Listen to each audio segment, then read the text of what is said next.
something that you don't hear every day. So I popped this thing in here.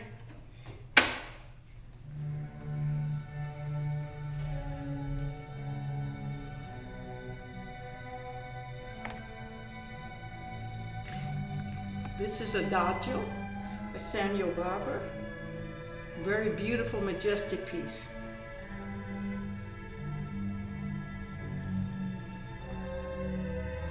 I've come from a background of career criminals. My mom and my dad were both incarcerated in prison.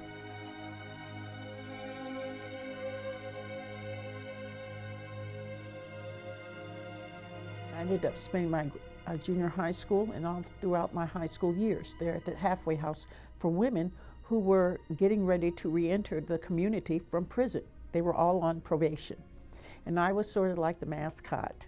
So there I learned a lot of street sense. I learned how to be slick, and I also found out that I loved drugs and alcohol. When I graduated from high school, I was fortunate enough to receive a scholarship to the University of Michigan in music, voice, operatic voice study, and music, piano, accompaniment, and also special education. I went on to sing abroad. I was called to sing in Europe within 24 hours, and I was there on a plane, and I was in France within 24 hours, and that was the beginning of my career.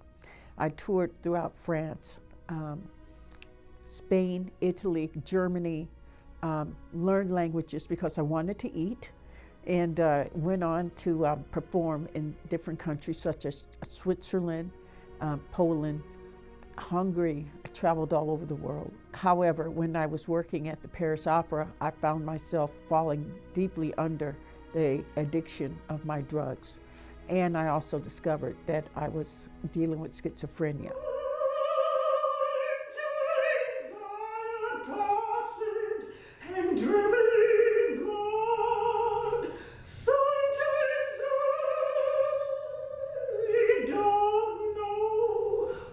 At that time, being under contract, I was asked to take a sabbatical or leave of absence to pull myself together. And in France, they were very good about making sure I got my medical needs met.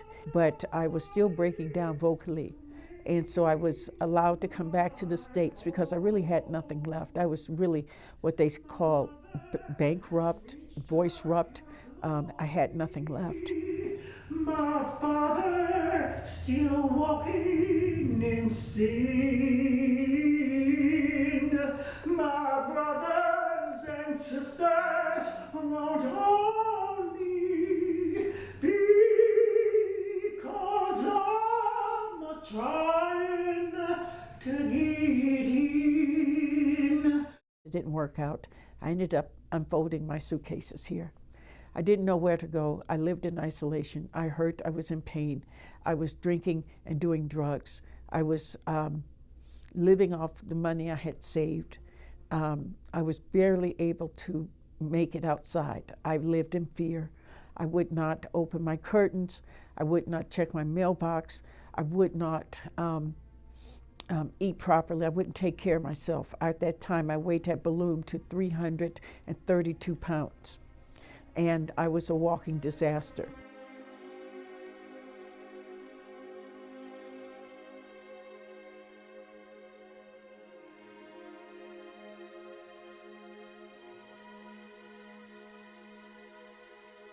She saw me. I was wearing orange, chains around my ankles, a chain around my waist, and my hands in handcuffs. And I did not feel good. I did not look good. I was totally built on shame. She said that I can help you. And I looked at that like, really? But she did more than help me. You know, she and my public defender were able to get me into a program called drug treatment program. And this drug treatment program really was the hardest thing I ever had to go through in my entire life.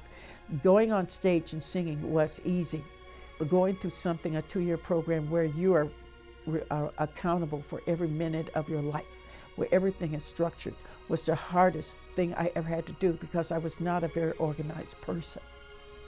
And I went through that program because I was determined to succeed. And that determination led me to graduate from that program. 2 out of 47 participants came out that June, 13 years ago. And I can remember how joyful I felt and that I had accomplished something very great. And one of the things I remember saying, I'm beginning to know who I am now. And I didn't have to sing high C's. I didn't have to get on a piano. I didn't have to shout my name loud across the stage or anything like that. I can say that I was Birdena and I'm not my disease.